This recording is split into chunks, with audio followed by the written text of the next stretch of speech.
Policy बाजार पर 1 करोड़ रुपए का टर्म लाइफ इंश्योरेंस केवल 450 रुपए महीने से शुरू। वाह!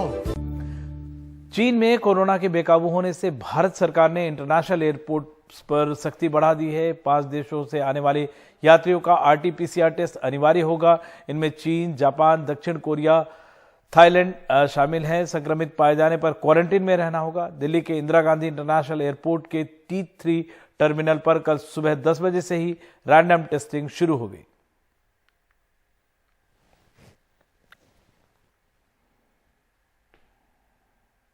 जिस तरह से चीन में कोरोना महामारी की भयानकता हम देख रहे हैं, उसको देखते हुए चीन, जापान, दक्षिण कोरिया, हांगकांग, बैंकॉक सभी से आने वाली फ्लाइट पर हम एविएशन मिनिस्ट्री के साथ बातचीत करके तुरंत ही एयर सुविधा पोर्टल का इंप्लीमेंटेशन करके सभी पैसेंजर को RT-PCR कंपलसरी करेंगे, उसका ट्रेसिंग करना चालू कर देंगे और इंडिया में आने के बाद किसी को बुखार मालूम पड़े या तो टेस्ट पॉजिटिव पाया जाए तो तुरंत ही हम उसको क्वारंटाइन करने के लिए भी आदेश जारी करने जा रहे हैं।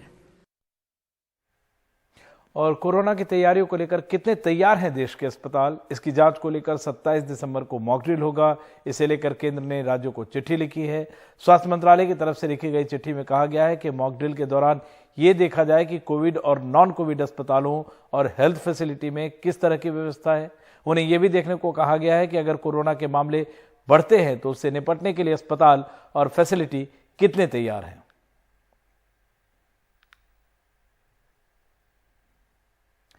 केंद्र सरकार ने कैबिनेट बैठक में देश भर के 80 करोड़ से ज्यादा गरीबों को 1 साल तक मुफ्त राशन देने का ऐलान किया है। इससे केंद्र सरकार के खजाने पर करीब 2 लाख करोड़ का बोझ पड़ेगा। गरीबों को यह सहायता नेशनल फूड सिक्योरिटी एक्ट के तहत दी जाएगी। हालांकि सरकार ने PM गरीब कल्याण अन्न योजना को आगे नहीं बढ़ाने का फैसला किया है, जो कोरोना के दौरान शुरू किया गया था। केंद्र सरकार 1 साल तक राष्ट्रीय खाद्य सुरक्षा कानून के तहत 80 करोड़ लोगों को 2 लाख करोड़ रुपए का मुफ्त अनाज बांटेगी। इससे पहले कोविड महामारी के दौरान प्रधानमंत्री गरीब कल्याण योजना के तहत मुफ्त राशन योजना खत्म की गई थी। आइए जानते हैं कि इन योजनाओं में क्या अंतर है।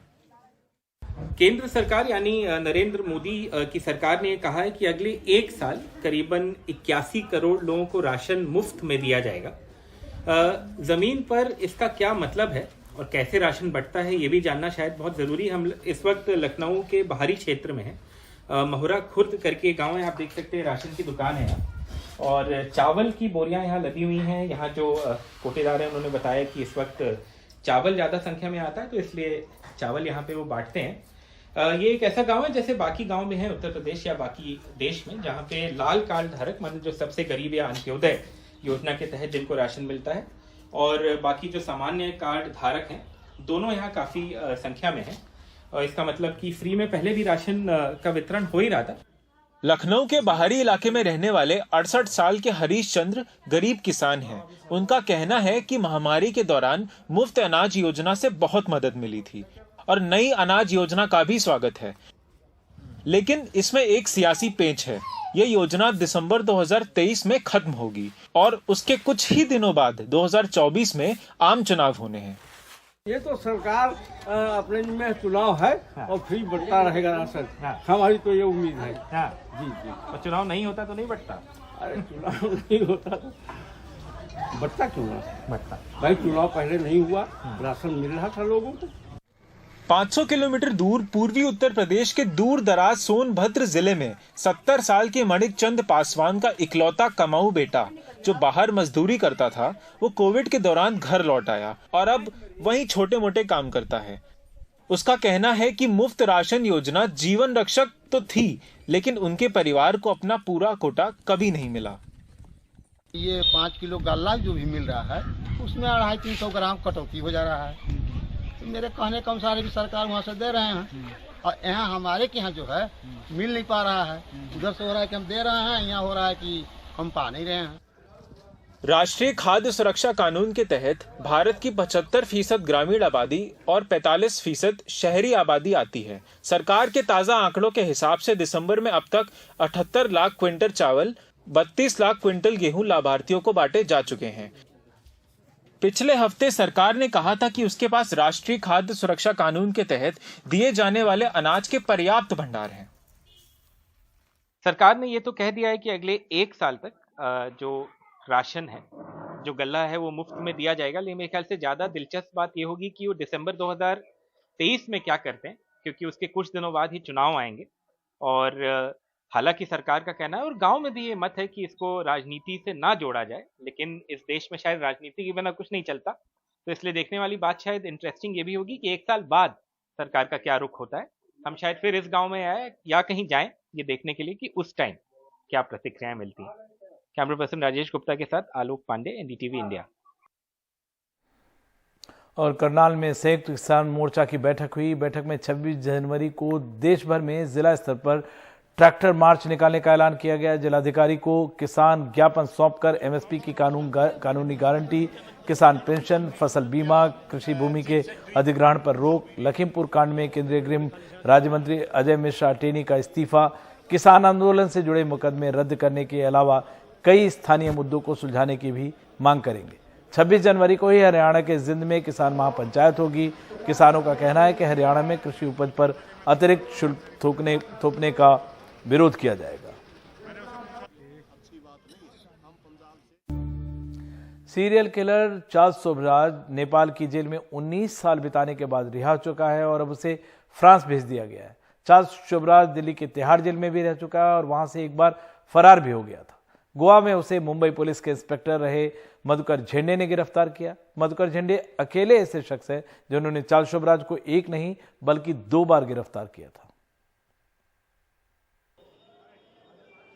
शातिर ठग और बिकनी किलर चार्ल्स शोभराज 19 साल बाद एक बार फिर से सुर्खियों में है, क्योंकि नेपाल सुप्रीम कोर्ट के आदेश के बाद उसे रिहा कर पेरिस भेज दिया गया है।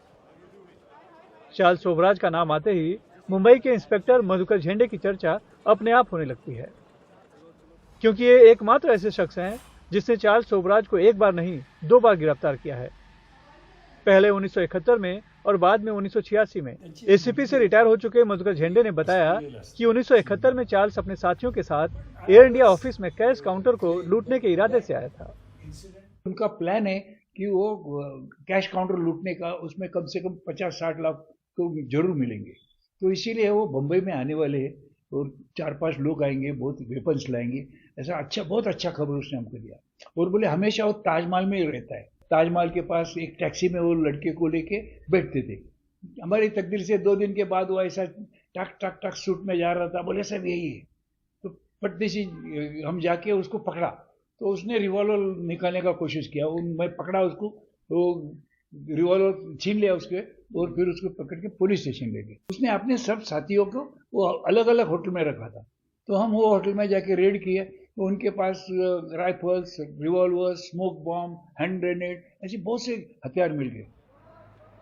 1986 में तो चार्ल्स शोभराज ने देश के सबसे सुरक्षित माने जाने वाले तिहाड़ जेल में अपने जन्मदिन की पार्टी के बहाने सभी को बेहोश कर साथ में 16 और कैदियों को लेकर भागने में कामयाब हो गया था, जिसके बाद मधुकर झेंडे ने उसे गोवा में गिरफ्तार किया था। 1986 16 मार्च को उसने सब स्टाफ को बोला कि आज मेरा बर्थडे, मैं पार्टी देंगे। उसने सबसे बहुत दोस्ती जमाया था। बाहर से पैसा उसको बहुत मिलता था कहाँ से, तो सबको बांट देता था। तो इसीलिए वो पार्टी में उसने 2-3 दोस्त को बुलाया कि आप केक लेके आओ। वो केक में सब मिक्स किया हुआ था, वो सबने खाया पिया और सब बेहोश हो गए। और तिहाड़ जैसा इंपॉर्टेंट जेल के सब दरवाजे खोल के सब ये लोग सो गए। 3 गाड़ी आई, 16 आदमी उनके साथ भाग गए। मधुकर झेंडे के मुताबिक चार्ल्स शोभराज बहुत ही शातिर और कानून को जानने वाला क्रिमिनल है और उसे कभी अपने किए का पछतावा नहीं है। इसलिए ऐसे अपराधी को छोड़ना समाज के लिए उचित नहीं है, भले ही उसकी उम्र 76 साल हो गई है। कहते हैं चोर चोरी से जाए, हेरा फेरी से नहीं। शातिर ठग चार्ल्स शोभराज के बारे में भी कुछ ऐसा ही है। बार बार पकड़े जाने के बाद भी उसने अपराध करना नहीं छोड़ा, इसलिए आगे भी वो अपनी आदत से बाज आएगा, इसकी कोई गारंटी नहीं। पुणे से कैमरामैन संजय मंडल के साथ सुनील सिंह, एनडीटीवी इंडिया के लिए। चार्ल्स शोभराज के किस्से। और अब टीवी अभिनेत्री तुनिशा शर्मा की आत्महत्या के केस में नया मोड़ आ गया है। मुंबई पुलिस ने तुनिशा के को स्टार शिजान खान को आत्महत्या के लिए उकसाने का मामला दर्ज कर उन्हें गिरफ्तार कर लिया है। दरअसल कल टीवी सीरियल के सेट पर एक्टर शिजान खान के मेकअप रूम में तुनिशा बेसुध मिली थी, जहां से उन्हें अस्पताल ले जाया गया। वहां डॉक्टरों ने उन्हें मृत घोषित कर दिया। अमेरिका में क्रिसमस से ठीक पहले बर्फीले तूफान से हालात बिगड़ गए हैं। क्रिसमस से पहले करीब 15 लाख लोग बिना बिजली के रहने को मजबूर हो गए हैं। अमेरिका में अब तक इस हॉलिडे सीजन में तूफान से 19 लोगों की मौत हो चुकी है। यूएस नेशनल वेदर सर्विस के मुताबिक अमेरिका के कुछ हिस्सों में तापमान -45 डिग्री सेल्सियस तक जा सकता है। ट्रैकिंग साइट फ्लाइट अवेयर के मुताबिक अमेरिका में करीब 5000 फ्लाइट्स रद्द करनी पड़ी। इसके चलते क्रिसमस पर घर जाने के लिए लोग बहुत ही परेशान हैं। वर्जीनिया में बर्फीले तूफान के चलते विमानों के लैंडिंग में काफी दिक्कतें आई। शिकागो में बर्फ हटाने का काम जोरों पर चल रहा है। वहीं कोलोराडो में ट्रकों की लंबी लाइनें देखी गई हैं। अमेरिका के कई राज्यों में लोगों से घरों में ही रहने की अपील की गई है।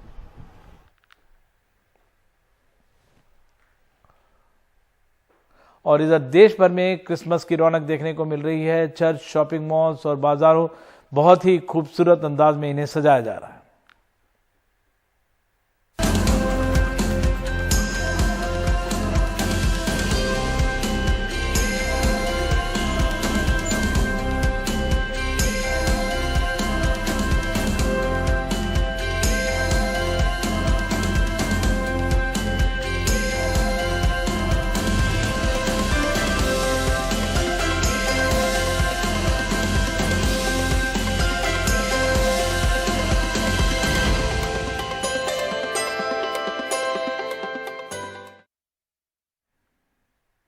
भोपाल में भी क्रिसमस के मौके पर पर्यटकों को सांता क्लॉज तोहफा दे रहे हैं। भोपाल में बड़ी झील में सांता क्लॉज ने लोगों को वाटर स्कूटर की सैर कराई। मध्य प्रदेश पर्यटन की तरफ से लोगों को लुभाने के लिए ये पहल की गई है। राइडर सांता क्लॉज का ड्रेस पहनकर लोगों को वाटर स्कूटर की सैर करा रहे हैं।